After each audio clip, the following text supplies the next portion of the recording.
Yeah, there was like people who would stare at me and like I would stare back, then they would still like stare at me, then I'd be like, or like some people, like I remember I was walking in the hospital and then this person was like just looking at me. I was like, why? I mean, if those are my haters, I guess. Yeah.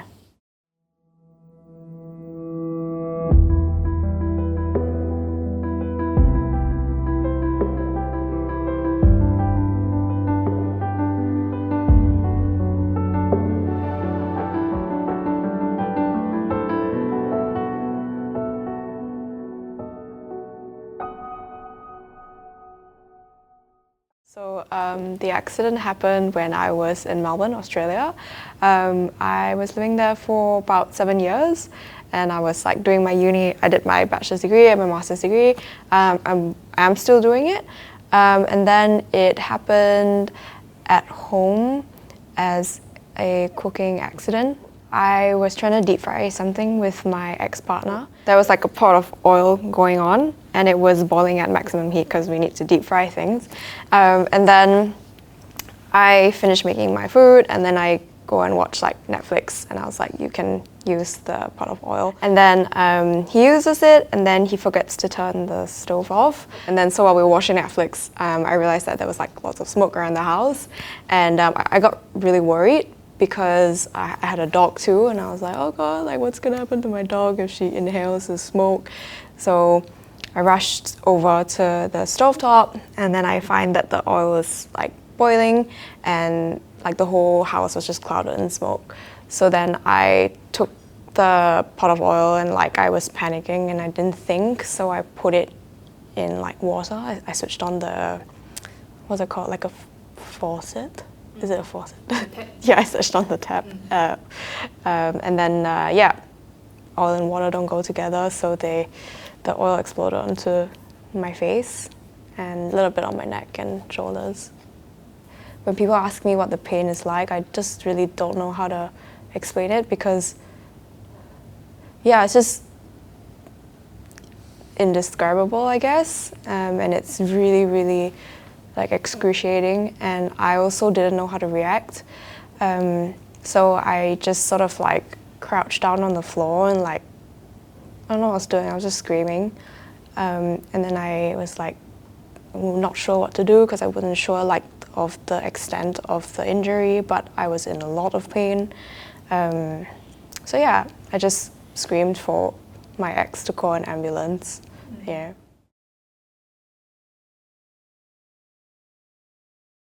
It was also COVID time, and so nobody could follow me in the ambulance. I was there alone with like the paramedic. And then when I arrived at the hospital, I had to wait maybe like 2-3 hours because I don't know, like there was COVID going on and there was no availability for like a room. And then I waited like a few more hours for a doctor to see me. And then I think I was hospitalized for, honestly, I can't remember because I think they gave me a lot of like drugs all the time. So I don't remember the first week. I went through a few surgeries. So I think they took off the like dead skin first, and then they put a donor skin on me, I think in the first week. And then they waited for my skin to heal spontaneously, but it didn't. So then that's why they decided to go on with like another surgery, which was to like shave my shave my hair, and then take skin from here to put onto my face. I realized like it hit me really hard that my burn was very severe when I came back for a checkup after my discharge, where they had like all the doctors in one room. It was like speech path, orthodontist, occupational therapists, like a few surgeons who did perform the surgery on me, and I was like asking them what had happened because I think I was in a better place to ask after everything that had happened, and I refused to accept that it was like, you know, so deep that it burned like my nerves almost, sort of thing.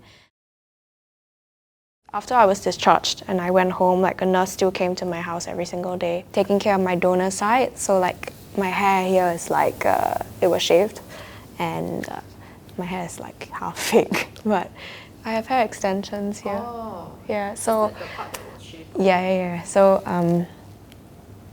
yeah, they just took half of my hair and then they harvested it to put on my face. The graft looked very different from this. Yeah, there's like, it was constantly like bleeding and I still had stitches in and there was a lot of like pus all the time. That's really gross, but yeah.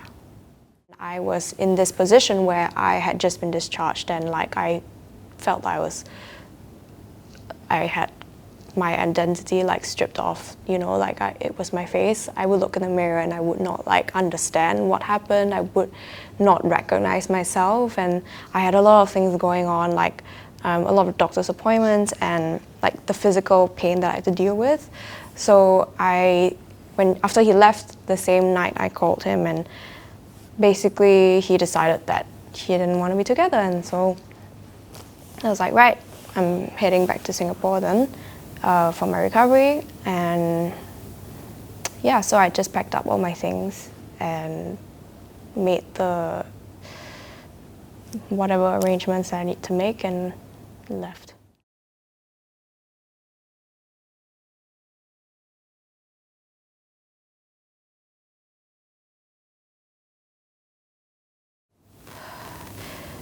I was just facing a lot of like grief and I couldn't sleep. Like I would think that somebody was like strangling me when I woke up, or like I would not understand like my surrounding and I would like be disassociated and not recognize myself and all that stuff. I was diagnosed and actively going for therapy for like obsessive compulsive disorder and anxiety.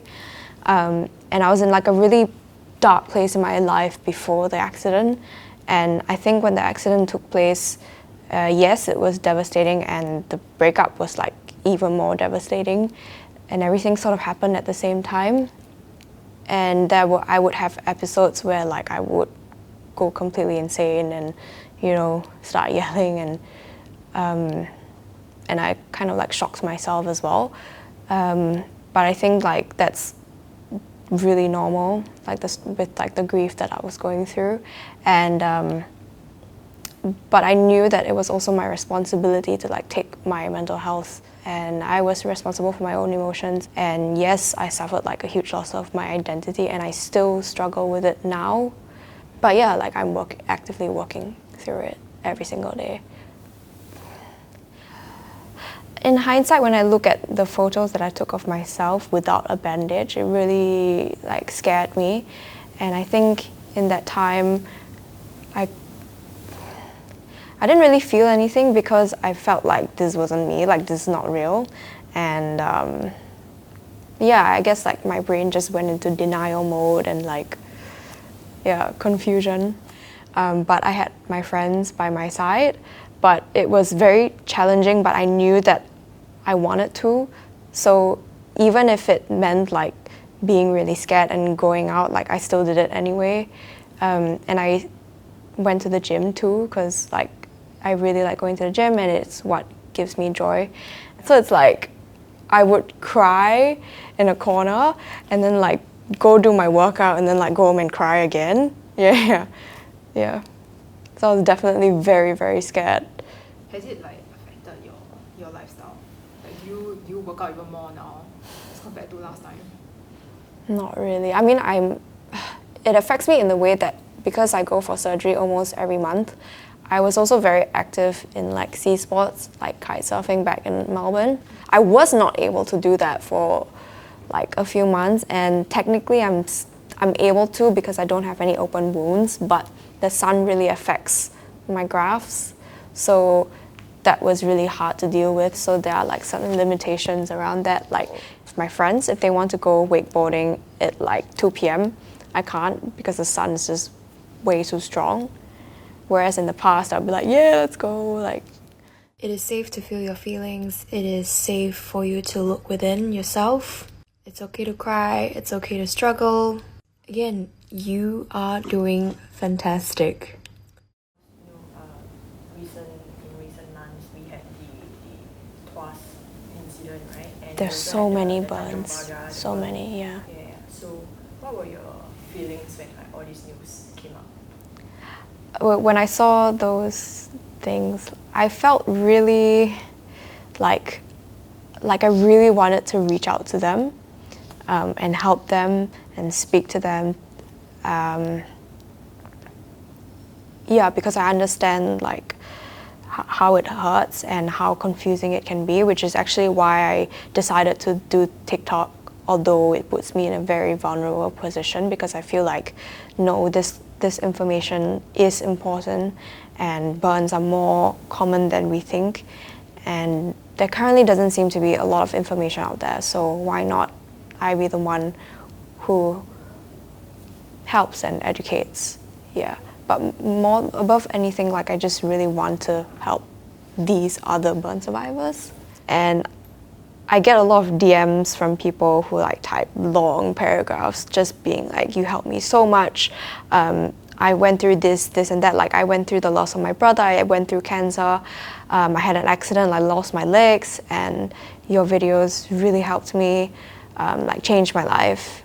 And I think it was really these videos, it was really these messages and like love that really helped me just to keep going with my content, because sometimes I just think, like, what's the point? Like, I'm just putting myself out there. I look so like unglamorous, and but yeah, I think that if it helps people, then that's my, I guess, it fulfills me too, and it helps me to heal mentally as well.